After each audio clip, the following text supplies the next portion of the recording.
វីដេអូនេះយើងនិយាយតាក់ទងទៅនឹង induced linear operator តែមុននឹងនិយាយទៅលើ induced linear operator យើងនឹង define របស់ពីរគឺទីមួយគឺ determinantនៃ matrix ទីពីរគឺ determinant នៃ transformation ហើយនិង trace transformation ជាងយើងដឹងថា transformation យើងអាចតំណាងវាដោយ matrix អញ្ចឹង determinant របស់វាយើងគួរតែ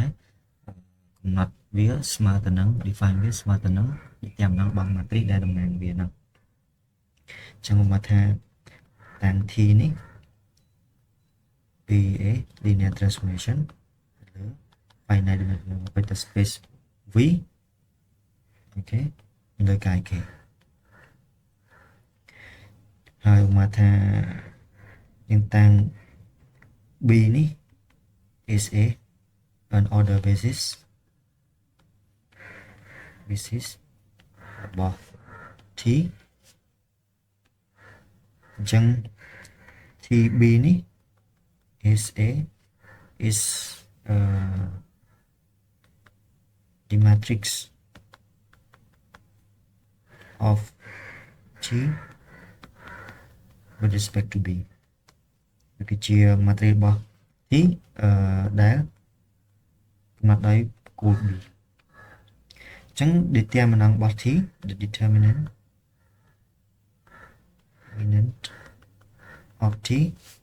is defined by យើងកំណត់វាថា determinant របស់ map determinant របស់ linear transformation T ហ្នឹងគឺយើង define វាស្មើទៅនឹង determinant របស់ matrix របស់វា determinant របស់ matrix របស់វាហើយយើង define មួយទៀតគឺ define trace មានថា similarly you define trace the trace of T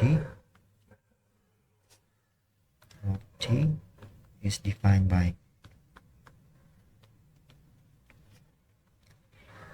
trace របស់ T យើង define វាដោយ trace របស់ matrix T អញ្ចឹង trace នេះគេ trace នេះគឺជាផលបុកកាត់រួមពិសេសថា matrix របស់យើង T B របស់យើងនេះស្មើទៅនឹងថា A11 អានេះស្អីគេអត់សំខាន់ណា A22 រហូតដល់ ANN នេះចឹងទៅអាក្រោមនេះក៏អត់សំខាន់ដែរ A ទៅអញ្ចឹងផលបុកកាត់រួមនេះមាន trace របស់ TB នេះគឺស្មើទៅនឹងផលបុក AII រកពី1រហូតដល់គឺជាផលបុកកាត់រួមជាមាន proposition 2ដាក់តែមួយបាន proposition គឺថា determinant ដែលយើងកំណត់មកហ្នឹងហើយនឹងtrace ដែលយើងកំណត់មកហ្នឹងគឺវាអត់អាស្រ័យទៅនឹងគោលដែលយើងរើសមកទេ trace របស់ linear transformation គឺ unique វាអត់អាស្រ័យទៅនឹងគោលទេហើយដូចគ្នាដែរ determinant របស់ transformation របស់យើងគឺ unique ដូចគ្នាគឺវាអាស្រ័យនឹងគោលដូចគ្នាយើងឃើញថាឥឡូវឧបមាថាខ្ញុំបាច់ say proposition អីញ៉ៃស្រាយហើយឧបមាថាand B ហើយនឹង B prime នេះ B order basis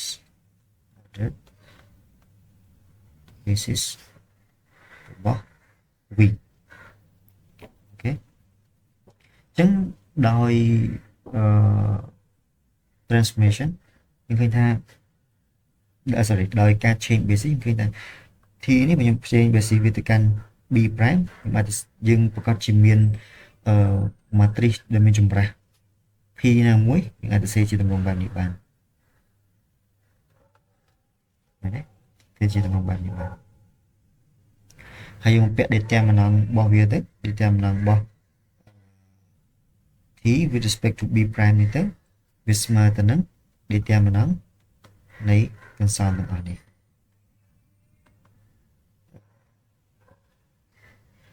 TB P អូខេហើយ determinant នៃផលគុណស្មើទៅនឹងផលគុណនៃ determinant សិក្សាហើយ determinant នៃ TB determinant នៃ P ហើយអ្វីយើងធ្លាប់ដឹងទៀតថា determinant របស់ P ហើយ determinant របស់ចម្រាស់របស់ P មានថាដែលតាមម្ដងបោះចម្រាស់បោះ P វាស្មើទៅនឹង1លើដែលតាមម្ដងបោះ P ចឹងអាពីរនេះអាចសំរួលនេះបានចឹងនេះវាស្មើទៅនឹងដែលតាមម្ដងបោះ TB របស់នេះយើងមកស៊ូមយើងធ្លាប់រៀនហើយពីមុនថាដែលតាមម្ដងបោះចម្រាស់បោះ matrix ស្មើ1នឹងលើដែលតាមម្ដងបោះ matrix ហ្នឹងហើយមកដែលតាមម្ដងនៃផលគុណ matrix វាស្មើនឹងផលគុណដែលតាមម្ដងនៃ matrix នីមួយៗយើងប្រស៊ូមតែចឹងបងយើងឃើញថាដែលតាមម្ដងបោះ matrix T with respect ទៅនឹង goal B prime នេះគឺដូចគ្នាជានឹងដែលតាមម្ដងរបស់ matrix T with respect ទៅនឹង goal B ចឹងវាអត់អាស្រ័យទៅនឹង goal របស់វាទេ goal ប្រហែល goal ទៅអត់សំខាន់ដែលតាមម្ដងរបស់ transformation របស់វាហ្នឹងវានឹងនៅតែដដែលវាអត់ប្រែប្រួលអីទេស្តីគ្នាដែរ trace របស់ matrix trace របស់ matrix TB prime របស់យើងវាស្មើទៅនឹងtrace របស់ matrix ចម្រាស់របស់ P trace របស់ matrix B ហើយនឹង P អូខេអាហ្នឹងគឺយើងឃើញថា trace របស់ matrix P ដែល similar នឹងគ្នាអានេះខ្ញុំនៃ similar matrix យើងដឹងថា trace របស់ P.1A P នេះស្មើនឹង trace A ចឹងមានថាអានេះអាចសេវាស្មើទៅនឹង trace របស់ TB បាទ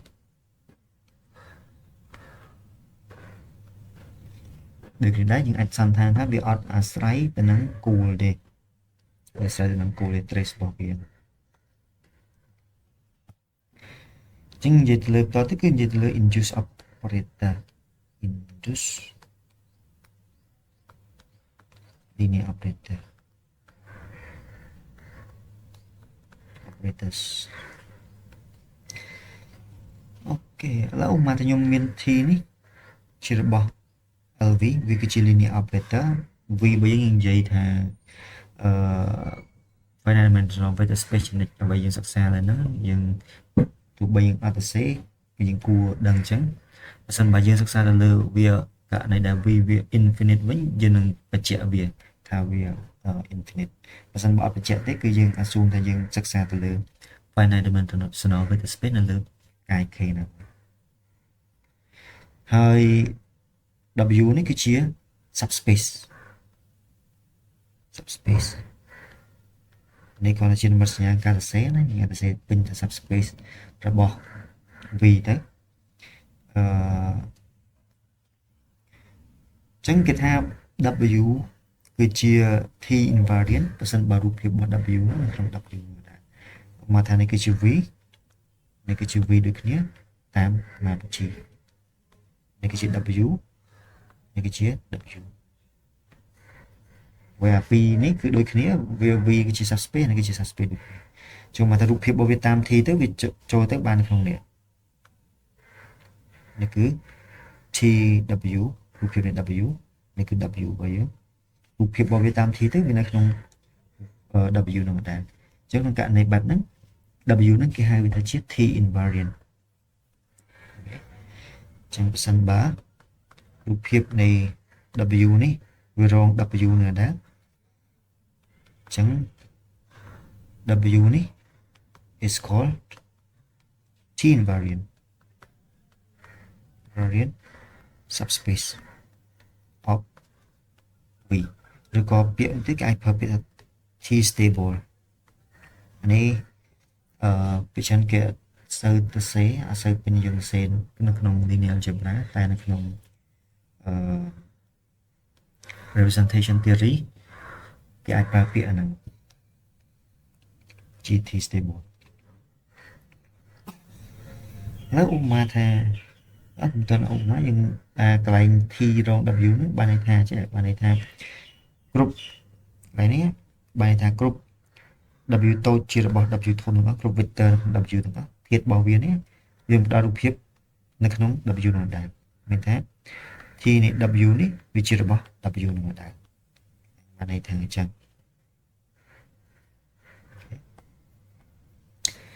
ឥឡូវ ខ្ញុំនឹងធ្វើការ restrict map បើសិនបើ T និង invariant យើងអាចបង្កើត map បាន2ទៀតចេញពីអា map 2ហ្នឹងទីមួយគឺខ្ញុំ restrict map មកថា T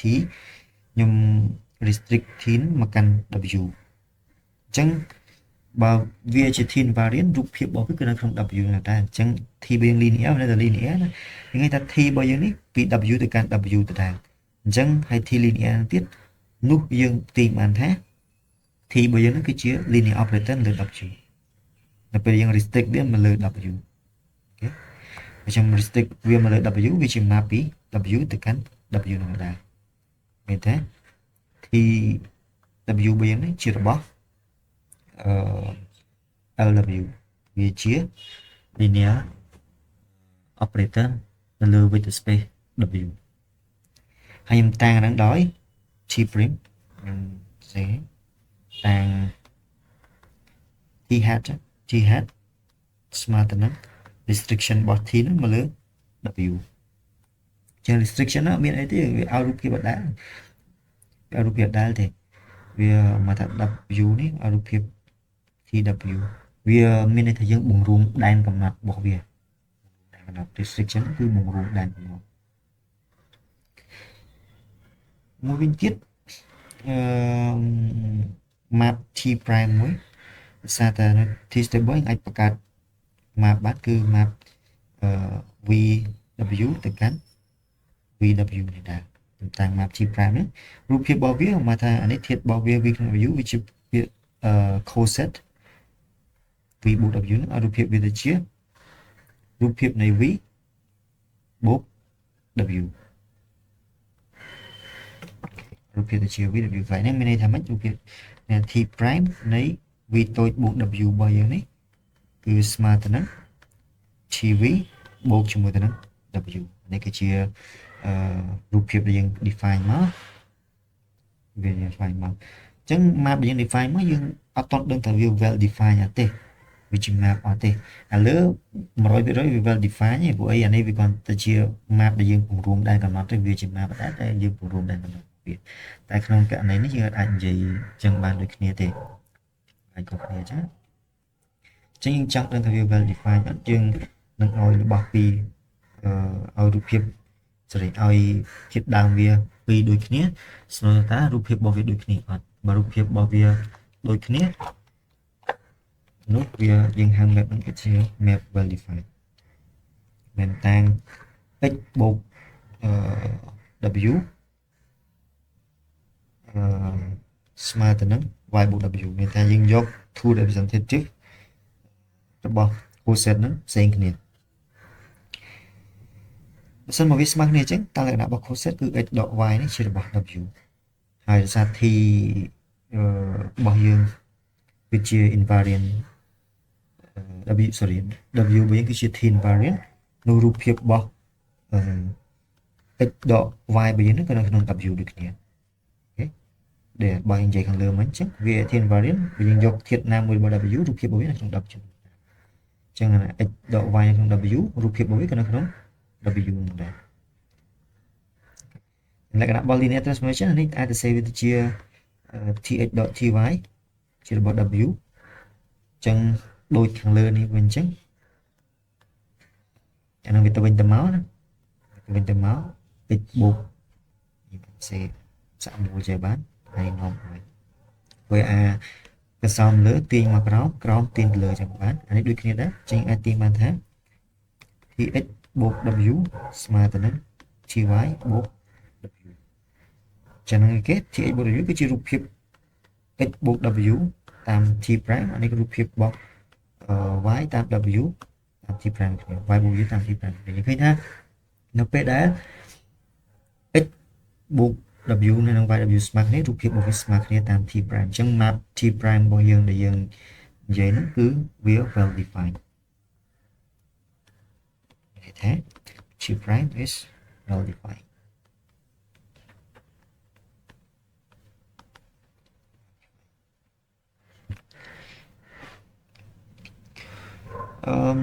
ហើយនេះយើងអាចបង្ហាញវាទៅជា linear operator បានដូចគ្នា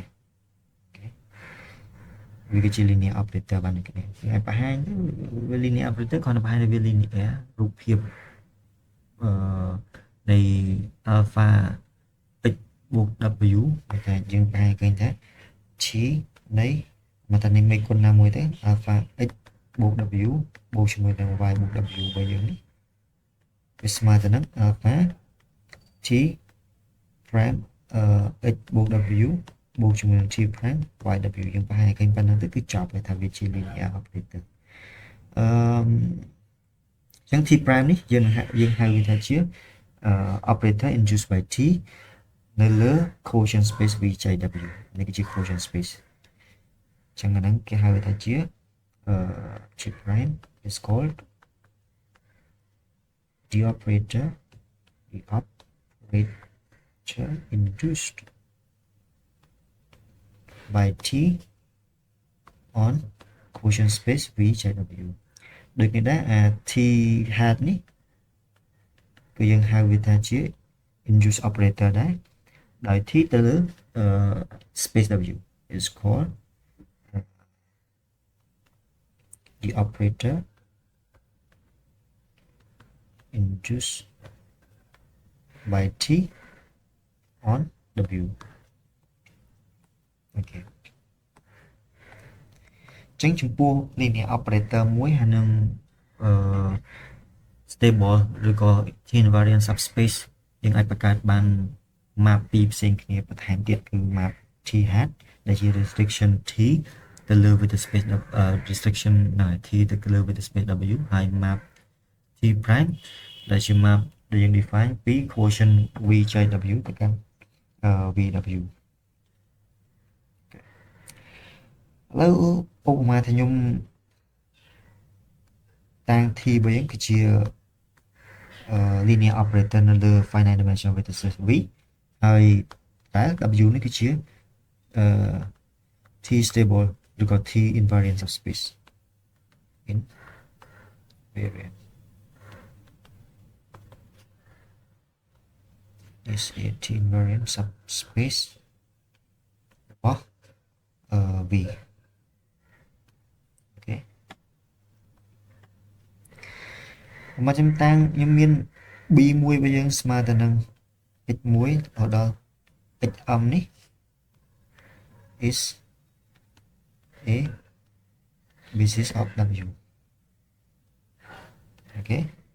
ចឹងយើងអាច extend basis របស់ w ហ្នឹងទៅកាន់ basis របស់ v បាន extend យើងបរិចពី b1 ហ្នឹងទៅកាន់ b ដែលស្មើទៅនឹង x1 រហូតដល់ xm ហើយតទៀត xm បូក1រហូតដល់xn extend b extend b1 extend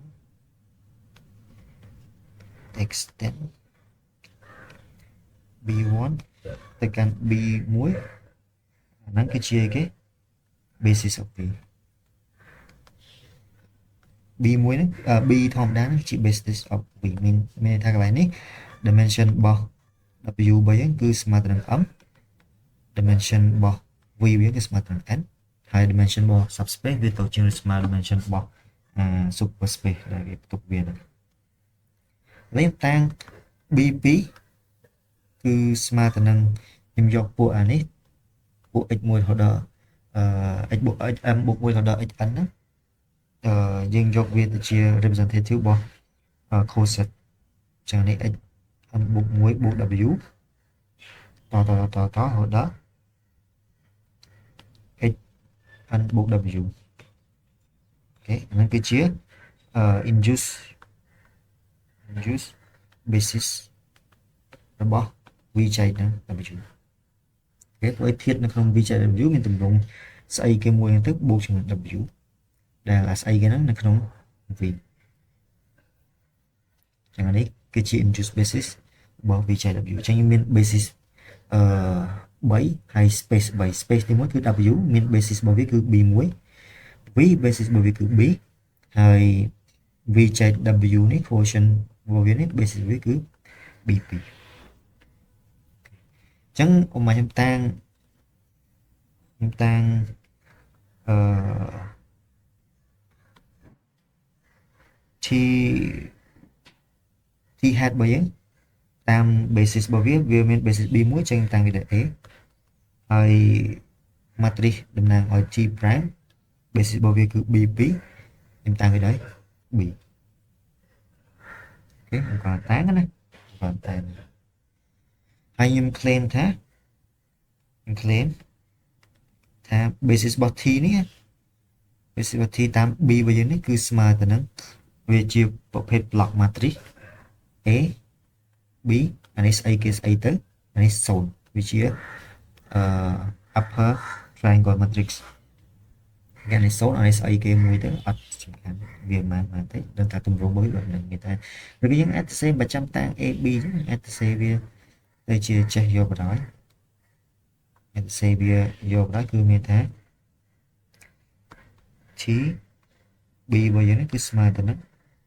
matrix T hat B1 នេះ0 matrix T prime B2 អានេះស្អីគេស្អីទៅអត់ដឹងវាជាធាតុ N3 វាអាច0ហើយ0វាអាស្រ័យតាមជាក់ស្ដែងអានេះគឺជា matrix 10 m ខ្វែង m អានេះគឺជា matrix 10 n ដក m ខ្វែង n ដក m clar đấy ok ចឹងយើងមកមើលហេតុអីវាស្មើប៉ុណ្ណឹងបើខ្ញុំrestriction T នេះគឺស្មើ restriction T លើ space W ចឹងបើខ្ញុំរើសធាតុពេជ្រ J ណាមួយក្នុងចំណោម basis ហ្នឹងហើយរូបភាព T prime ថា T hat នៃ HJ របស់យើងអាចទៅ save វាទៅជាអីគេទៅជា alpha alpha IJ H អានេះវានៅក្នុងអីហ្នឹង HI ដែរsingle basis នេះ I ស្មើ1រហូតដល់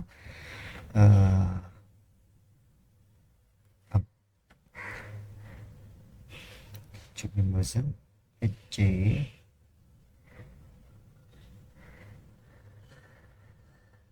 អូខេចាបើសិនបើខ្ញុំយកHJ នេះជារបស់ B1 បើវាជារបស់ B1 មានថាវានៅក្នុង W នៅក្នុង W រូបភាពរបស់វានៅក្នុង W ដូចគ្នាសារ W វិញគឺ T invariant តាមរូបភាពរបស់វាចឹងរូបភាពរបស់វានេះគឺនៅក្នុង W ចឹងបើវានៅក្នុង W ចឹងអានេះយើងអាចទៅ save ជាបន្សំនេះចេញពីពួកbasis នៅក្នុង B1 ហ្នឹងដែរចឹង B1 យើងរត់ពី X1 ទៅដល់ XM ចឹង J របស់យើងអាចរត់ពីណាទៅ J របស់យើងអាចរត់ពី1រហូតដល់ M អូខេ J យើងរត់ពី1រហូតដល់ M ខាងហ្នឹងវាស្មើទៅនឹង TH ធម្មតារបស់យើងហ្នឹងវាមានបញ្ហាទេ THJ របស់យើងទៅសេ THJ របស់យើងអាចទៅសេវាស្មើចឹងក៏បានដែរ I ស្មើ1រហូតដល់ M alpha IJ H I បូកជាមួយទៅនឹងអានេះវានៅក្នុងរូបភាពរបស់ HJ តាម T នេះវាប្រកាសជានៅក្នុង V អញ្ចឹងអាចទៅសេជាបន្សំនេះនៅលើ V អញ្ចឹង I របស់យើងប្រកាសជារត់ពី1រហូតដល់ N តែខ្ញុំអាចទៅសេផ្ដាច់រត់ពី1រហូតដល់ M ទៅដល់ N ចេះតែខ្ញុំផ្ដាច់អានេះកង់ទៅនេះមកកង់ទៅអញ្ចឹងខ្ញុំអាចសេវាពី I រត់ពី M បូក1រហូតដល់ N តែពិតមេគុណរបស់វានឹងឃើញស្មើ0នេះនេះអាចទៅសេ0ចេះបានគាត់ទៅសេទៅមិនឲ្យប្រគ្រប់គិតថាវារត់ពី1រហូតដល់ N តែប៉ុណ្្នឹងឯង N តែប៉ុណ្្នឹងឯងចឹងឃើញថា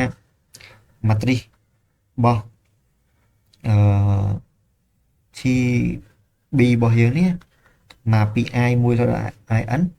người ta cả lầm ti mùi hoặc là cả lầm ti âm bao nhiêu nhé vì mình tầm rung chứ và mùi muối và mùi pí pi muối chế pi mùi này pi muối ở đó và ấm mùi hai cái đó mới xôn xôn xôn xôn xôn to to to to to xôn to to to xôn hãy được nhé và và mùi pí và pi pí rồi đó và âm pí hai cái đó mới xôn xôn xôn xôn chân nhưng chẳng bạn mà tới nhìn vô mê côn bảo biến sẽ chịu column tới là cái chia materi bảo biến hắn từ hồi đó là âm mình chân bạn phá âm muối và âm pí ở đó phá ấm ấm hai cái đó mới cứ xôn xôn xôn xôn ấm ấm này xôn xôn xôn xôn cho nên bạn mặt đúng này tại nơi đôi anh ấy cứ nơi mà cần thiết cứ cần thiết cứ pi x chế bộ mũi sorry pi x âm bộ mũi là x anh ấy cứ chia là ba gì nữa sẽ xây tạo tiền chúng ta x chế chế mà âm bộ mũi tạo hồi đó ảnh người ta chẳng ra rụp hiệp bảo viết nơi cái này chứ nhưng mới thả rụp hiệp bảo vệ tam thì prim rất thì prim lấy x chế bộ w cô đã biết chẳng ra cái này chẳng ra thì này x chế ok chẳng ra thì này x chế chế về mình tới tại lấy mà pichana lừa này sẵn consider lừa thì prim này sẵn chẳng nên những ai ta xây cái chia về tới ra x chế buộc W ní người ta x âm buộc W x âm buộc P buộc W rồi đó x ăn buộc W ní sầm nồng ní cứ BP anh đang cứ chia cái anh đang cứ chip basis rồi bỏ V chạy W V chạy W chính cái ta thì x buộc W bao nhiêu ní vì ta sẽ vìรูปភាពរបស់ VW វានៅក្នុង V របស់ W ណាក្នុង V ចែក W មិន V របស់ W សំទោស V ចែក W អញ្ចឹងបើវាជារបស់ V ចែក W យើងអាចទៅសេវាទៅជាបន្សំ linear អញ្ចឹងបន្សំ linear មិនតាំងពីដោយbeta chứ beta I J ok beta I J lấy x chế buộc W x ái buộc W hai biến chặt đi âm buộc muối ở đó cái là sao tại đây nó không vi chạy ấm sorry vi chạy W hay BP bởi dưới chỉ buộc x âm buộc muối buộc W với âm buộc P buộc W rồi x ấn nắng chừng ATC thiết bao biến thì chìm xong liền chẳng hạn anh đây là cái này anh sẽ viết mà từ nắng bốt ái mà từ nắng âm bột muối còn đợt ấn đấy bi ái chế x ái bột W nó bắt việc thật đặt bột W bột bi ái chế W xem chẳng tài đang tới việc đôi tất cả W vậy người ta đồng một phần đấy bột chúng người ta W phần thật ok niệm tục viên mặt đồng sẵn nhưng khi ta kháng train bao giờ này tam definition bảo viết những cái này smart lắm thì này chế bố chúng ta W bao giờ đấy tam definition yang define thì print smart là một cho nên smart cần sẵn hai đôi cả này càng lớn mà ta x buộc W smart đồng y buộc W ដាក់មក cosec x ដក y នេះវាជារបស់ w ចឹងបាន t នៃ x j ដក i ស្មើ m បូក1រហូតដល់ n ប៊ីតា i j x i នេះជារបស់ w អញ្ចឹងមកវាជារបស់ w យើងដឹងថាb1 របស់យើង x1 រហូតដល់ xm នេះអានេះគឺជា basis របស់ w អញ្ចឹងវិធានរបស់ w យើងអាចទៅសេវាជាបន្សំlinear ជាវិធានរបស់ w បានអញ្ចឹងបានន័យថាអាធាតុ txj ដក i ស្មើ m បូក1រហូតដល់ n ប៊ីតា ij xi របស់យើងនេះវាស្មើទៅនឹងបន្សំlinear ឥឡូវតាមវាដូច gamma អញ្ចឹង i j xi i របស់យើងរត់ពី1រហូតដល់ m ណា xi1 x1 រហូតដល់ xm នេះគឺជាគោលរបស់w អញ្ចឹងវាជាបន្សំlinearចេញពីចឹងបានហើយយើងអាចទៅសេបានថា t នៃ xj របស់យើងស្មើទៅនឹងផលបូក gamma ij xi អូខេi រត់ពី1រហូតដល់ m បូកជាមួយនឹងផលបូក beta ij xi i ពី m បូក1រហូតដល់អូខេជាងអាចទៅសេវាជាគោលបានមានថាអា t xj ធៀបទៅនឹងគោលb របស់យើងនេះវាស្មើគេវាស្មើទៅនឹង gamma 1យើងទៅសេវាមួយគុណមកវាជាចំនួនជួយឈរ gamma 1j gamma 2j រហូតដល់ gamma mj តមកទៀត beta m បូក 1j អូខេតែសេវាចុះមកក្រោមភាសាវាអត់មាន space គ្រប់គ្រាន់សេវាចុះមកក្រោមអញ្ចឹង txj នៅក្នុងគោល beta របស់យើងវាស្មើទៅនឹង gamma 1j gamma 2j រហូតដល់ gamma mj gamma beta ម្ដង beta m បូក 1j រហូតដល់ beta n j j នេះជា index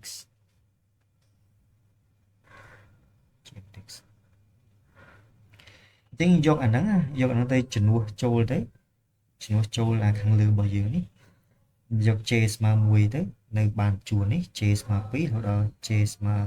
n ដល់ m ទៅយើងដល់ចុងក្រោយគេនេះជំនួសចូលទៅអញ្ចឹងបានថាក្នុងករណីដែល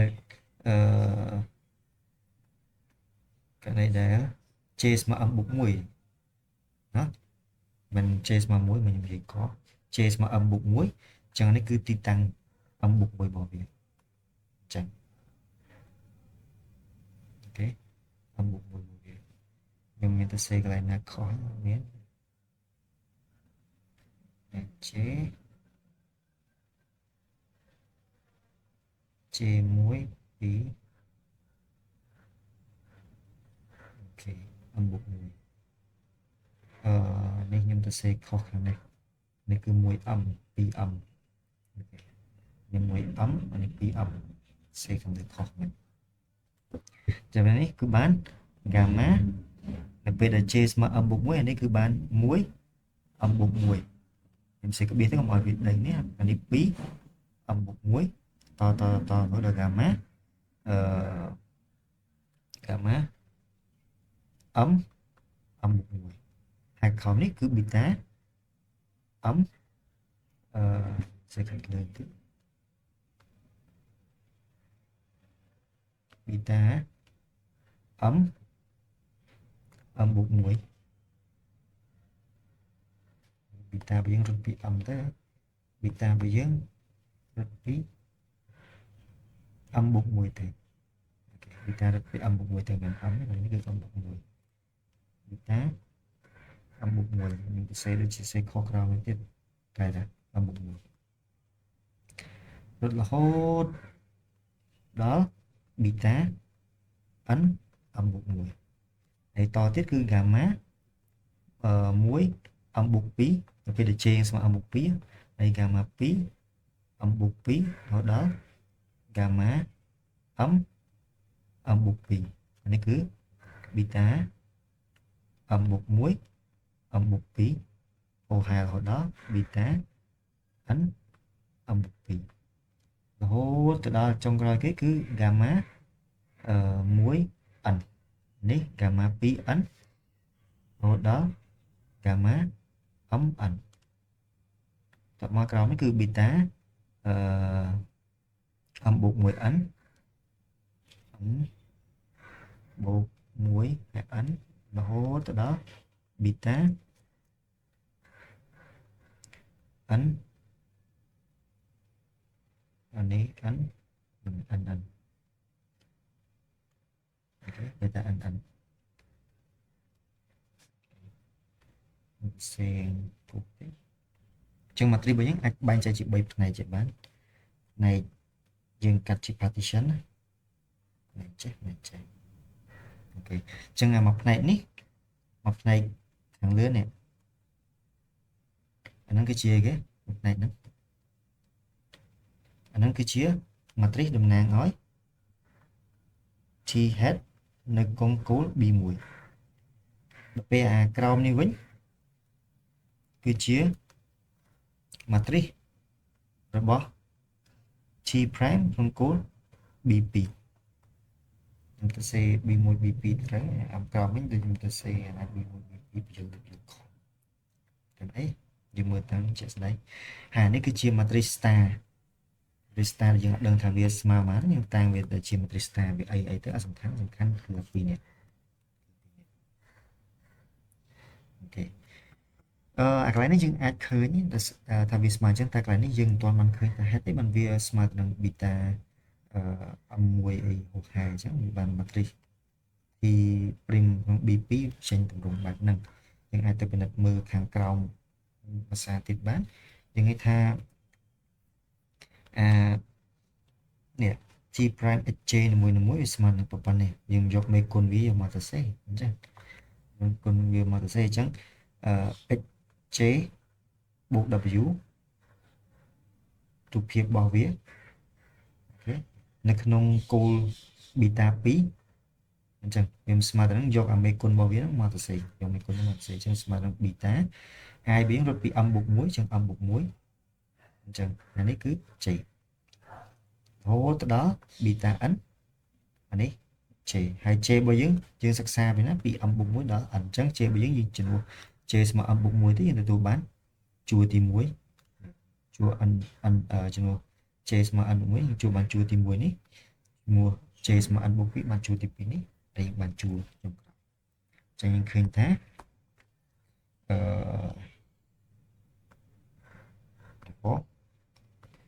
យើងឃើញថា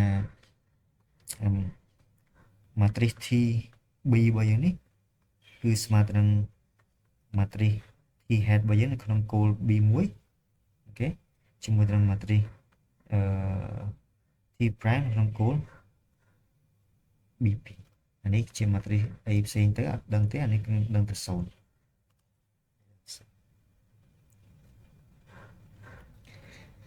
ចាំតទៀតឧបមាថាខ្ញុំមានអានេះក្នុងករណីយើងមានinvariant subspace មួយហើយឧបមាថាខ្ញុំមាន invariant subspace 2ហើយvector space របស់យើងនឹងគឺជា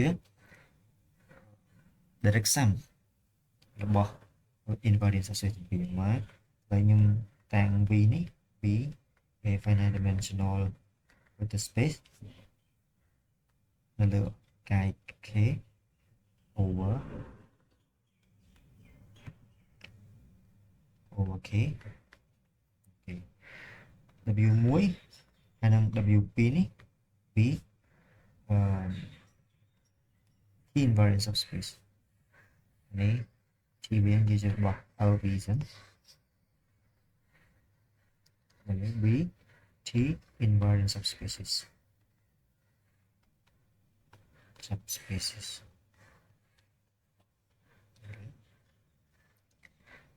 តមក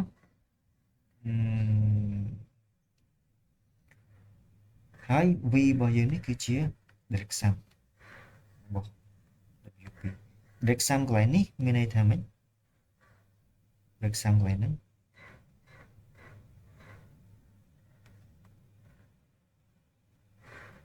ខ្ញុំន័យបើ exam មានថាគ្រប់ vector នៅក្នុង V ទាំងអស់អាចទៅសេជាបន្សំ linear ឬក៏ជាផលបូកបន្សំ linear សំទោសមានតែគ្រប់នេះមានន័យថាគ្រប់ V ជារបស់ V ទាំងអស់វាមាន W1 ជារបស់ W1 ហើយនឹង W តូច2ជារបស់ W ធំ2ដែល V នេះស្មើទៅនឹង W1 បូក W2 uniquely បានតែមករបៀបគត់នេះក្នុង definition ទី1 definition ទីអាចនិយាយបានថាដោយសារតែ V នេះវាសាក់មូលគ្នា V ស្មើទៅនឹង direct sum របស់W1 W2 លុះត្រាតែ W1 ហើយនឹង W2 ហ្នឹងវាបង្ក V ណាមានថាខ្ញុំយក V នេះវាស្មើទៅនឹង span របស់ W1 ហើយនឹង W2 វាបង្ក V គ្រប់ធាតុរបស់វាទៅសេជាបន្សល់ជាផលបូករវាងធាតុ V1 V2 តែអត់និយាយ uniquely កន្លែងហ្នឹងហើយតែទៅតាមលក្ខខណ្ឌមួយទៀតលក្ខខណ្ឌដែល W1 ប្រសព W2 នេះគឺស្មើទៅនឹងសំណុំធាតុ0ជាមួយគាត់ភាសា W1 W2 វាជា subspace អញ្ចឹងវាជា space វាត្រូវតែមាន vector 0នៅក្នុងហ្នឹងតែខាងអញ្ចឹងនេះវាជា definition មួយទៀតរបស់ vector space នេះគឺជា definition ទៀតរបស់ vector space យើងប្រើមួយណារបស់ direct sum របស់ direct sum យើងប្រើមួយណាក៏បានដែរអញ្ចឹងបើសិនបើ B1 is an ordered basis របស់ W1 ហើយ B2 គឺជា ordered basis របស់ W2 អញ្ចឹង B ស្មើទៅនឹងប្រជុំ B1 B2 ហ្នឹងគឺជា ordered basis របស់ V ហើយបើសិនបើ T1 នេះ T1 របស់យើងនេះយើង denote វាស្មើទៅនឹង restriction របស់ T មកលើ W មានថាហ្នឹងគឺជា map ពីលើ W1 ពី W1 ទៅកាន់ W1 ដែរដែលរូបភាពរបស់វាឲ្យរូបភាពតាម T ធម្មតាហើយ T2 របស់យើងនេះស្មើទៅនឹង restriction ទៅលើ W2 ដែលជា map ពី W2 ទៅកាន់ W2 នោះmatrix T របស់យើងនេះ matrix T តាមwith respect to base B របស់យើងគឺស្មើទៅនឹងយើងយក matrix T1 របស់យើងនេះជាមួយគោល T1 នេះ0T2 គោល B2 0នេះគឺជា matrix ឯកតាsorry matrix diagonal matrix តែប៉ុន្តែយើងអាច proof វាបានយើងឃើញថា B វិញគឺជាប្រជុំ B1 រហូតដល់ B2 អញ្ចឹងបានន័យថា B របស់យើងនេះគឺស្មើទៅនឹងហើយទៅសេវាស្មើទៅនឹង x1 1 x2 2 x2 1ហើយបានន័យថាវានៅក្នុង base B1 ឬក៏ខ្ញុំតាំងជាខ្ញុំតាំង B1 របស់យើងស្មើសំណុំ x1 1ទៅ x2 1ដល់ x 2 x âm 1អូខេហើយ B2 របស់យើងស្មើទៅនឹងនេះយើងគាត់ទៅតាំងឲ្យវាតាមពិតយើងអាចរាប់ពី1តទៅទៀតក៏បានតែ1ទៅរហូតដល់n ដល់ m បើរាប់ទៅមានថា x1 រហូតដល់ xm ដល់ n តែបើយើងអត់ចង់ទេយើងអាចរាប់តយើងដាក់រាប់តទៅគឺពី m បូក1អានេះ2ហើយយើងគាត់ទៅសេហ្នឹងគាត់ទៅចង់បញ្ជាក់ថាអាហ្នឹងវានៅក្នុង B2 ឯងអត់បញ្ហាទេយើងអាចរាប់ពី1ទៅក៏បានដែររាប់ពី1 x2 2 x3 2រហូតដល់ xn ដល់ m 2ជាបានអូខេអញ្ចឹងមានថា b របស់យើងនេះគឺស្មើទៅនឹង x11 រហូតដល់ xm1 x12 រហូតដល់ xn ដល់ m 2អញ្ចឹងបើយើងប្រជុំនេះទៅសរុបរបស់វាបានមែនវាបាន n ធាតុនៅក្នុងនោះអូខេចំពោះ v វិញ dimensional របស់វាគឺស្មើទៅនឹង n ឬក៏យើងអាចទៅសេវាដើម្បីងាយស្រួលខ្ញុំអត់ចង់ទៅសេ1 2អីញ៉ៃខ្ញុំនឹងទៅសេនេះទៅជា x1 ធម្មតា x1 x2 anh ấy x2 ấy hỏi đó này cứ x âm và về x1 2 nhưng mà ta xây với chia x âm bột muối ok anh ấy nhưng mà ta xây với chia x âm đằng đầu ok tầm bay cũng hỏi việc anh nhảy nhảy chẳng chẳng dân năng khởi dân năng khởi ta mà bay vào bắn ấy nó cái chỉ côn bò cái chỉ bi muối mà bắn ấy cứ chia bi bi cái cái chỉ côn bò W cái chỉ côn côn W cái cái côn bò W bi tới im rộng rộng phiêu bộ về muối im rộng rộng phiêu bộ về muối rộng phiêu về muối cứ rộng phiêu tam thí này x này chừng buộc bi này chừng buộc chế bởi dưỡng rốt bị muối rồi là ẩm mình thay nhầm rốt côn bởi dưỡng rốt côn của bạn ấy sẵn bị muối rồi là ẩm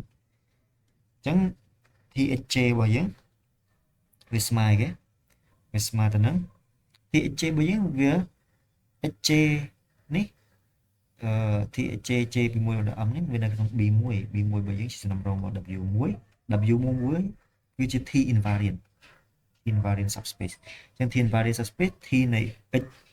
chế bởi dưỡng ní để chế bị muối rồi là ẩm nó có nơi không W đây bởi vì không W nhưng ta sẽ vì chế bên xong nên nhé không W tại vì đó alpha 2 ra chứ đấy x2 rồi pi mùi hồi đó âm trong ngoài ta em pi âm bột mùi cua ní cứ sôn này nè người ta ai rồi pi âm bột mùi hồi đó anh này x2 bây giờ nó cứ ngày quân một cái cứ sôn chẳng đấy chụp bút ví chế rồi pi mùi hồi đó âm đó đấy trong ngoài ta x chế bao nhiêu là sẽ đang cô bí sẽ đang cô bi đằng muối là mình sẽ đang cô bi muối đang cô bi đằng muối cứ smart đó anh ấy phá mùi chế ở đó phá ấm chế cái đó cứ sồn sồn à đó sồn sồn đáng trong búa chế bị giống bi mùi rồi đó đọc về trong búa chế bây giờ rất vì âm bộ mùi hoặc ăn với nhưng thôi được biết là còn tại nó không BP chỉ là bài cái vì rong WP thiết bảo viên trong WP bây giờ cái chỉ thiên và đến space trongรูปភាពthì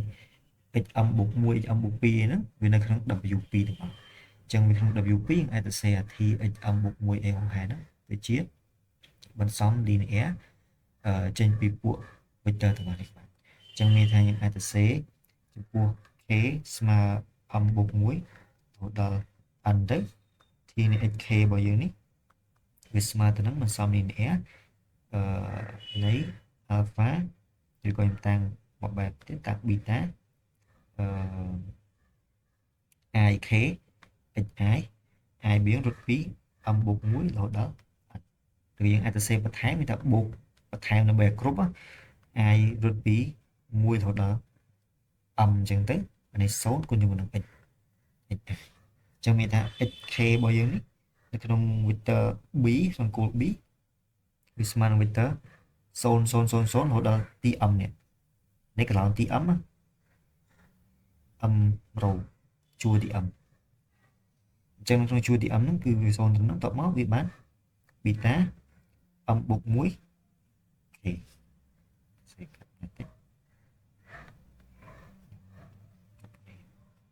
Quen chân sáng clay pit ta âm một muối thế beta âm bục phí thế rồi là hồi đó beta ấn thì ok trong bây giờ đặt do viêm màu một riêng nhưng đang thành matrix bọc bi bao nhiêu matrix bọc thi bao nhiêu thì bi bao nhiêu này vì smart nắng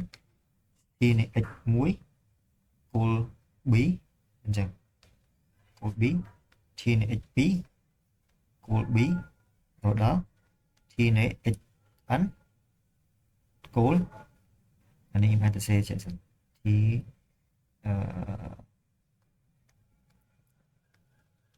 to rồi đó thì này x âm cô bí và móc bán thì này x âm bột muối cô bí rồi đó T នេះ xn គោល b យើងឃើញថាមកបែកខាងនេះរូបភាពរបស់វាផ្សេងគ្នាមានថាពួកកន្លងអស់នេះរូបភាពរបស់វាចេះរូបវាគឺមានលេខមកដល់ពីចាប់ពី m ទៅ00ទាំងអស់ពួកម៉ានធាតុនេះដល់ពេលពួកម៉ានធាតុនេះវិញរូបភាពរបស់វាចេះវិញ000ដល់ត្រឹម m អាក្រោមនេះវាជាលេខវិញលេខវិញទៅcàngយើងខាងលើយើងចំនួនចូលទៅអានេះចំពោះ J វារត់ពី1រហូតដល់ m រូបភាពរបស់វាមានទម្រង់បែបណាទេចាប់ពី J ពី1រហូតដល់ m រូបភាពរបស់វាគឺមានទម្រង់ចេះអូខេចឹងមាន alpha 1J alpha 11រហូតដល់ alpha m1 ហើយទៅរហូតដល់ alpha sorry 1m រហូតដល់ alpha m ចាប់ពីនេះទៅគឺ0 0អស់0 0 0 ដល់ពេលចាប់ពីតួនេះវិញចាប់ពី m បូក1ទៅនេះចាប់ពីរត់ពី m បូក1ទៅទម្រង់វាចេះវិញវា0រហូតដល់ជួរទី m ហើយចាប់តាមមានលេខអញ្ចឹងពីនេះមក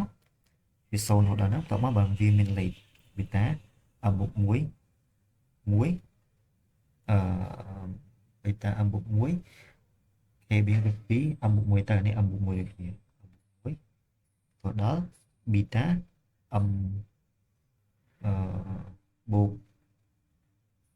នេះ n នេះប៊ីតា n រត់រហូតដល់ប៊ីតា m បូក1អញ្ចឹងដូចគ្នា0 0ប៊ីតា n បូក1អានេះ n រហូតដល់ប៊ីតា n អញ្ចឹង matrix T B របស់យើងនេះយើងអាចបែងចែកវាទៅជា block ជាទេអានេះគឺជា zero matrix អញ្ចឹងនេះគឺជា zero matrix ហើយ matrix ប៉ុណ្ណេះវាគឺជា matrix រូបភាពរបស់ T របស់យើងតាម B1 អញ្ចឹង T វាតាម B1 បើយើងទៅសេអានេះជាបន្សំជាគោលរបស់ B1 អានេះរូបភាពរបស់ជា matrix របស់ T តាម B2 T2 B2 នេះយើងអាចទៅសេវាទៅជាចេះមកវាជា matrix T1 គោល B1 និង matrix របស់ T2 គោល B2 0 0 0 យើងអាចធ្វើទូទៅកម្មរបស់វាបានមកថាប្រសិនបើBK គឺជា basis របស់ហើយតាម BJ ជា basis របស់ WJ where WJ is T invariant T invariant let's say I got T invariant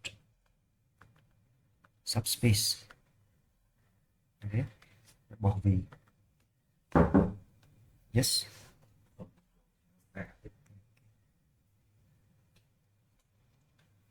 ហើយ V របស់យើងស្មើទៅនឹង W1 ដែលខ្សាំរហូតដល់ WK មានថា J របស់យើងនេះរត់ពី1រហូតដល់ K យើងអាចធ្វើអញ្ចឹងដូចគ្នាហើយចំពោះ T restriction T TJ របស់យើងនេះយើង define វាស្មើនឹង restriction របស់ T ទៅលើ space WJ ទៅយើងនឹងឃើញថារូបភាពរបស់ T ទៅលើ B របស់យើង B របស់យើង basis របស់ V ទាំងមូល basis របស់ V ទាំងមូលគឺជាប្រជុំរបស់ BJ ទាំងអស់ J រត់ពី1រហូតដល់ K នៅយើងនឹងបាន matrix T វិញគឺជា matrix diagonal matrix គឺ T1 B1 ហើយ0 T2 B2 រហូតដល់ TK BK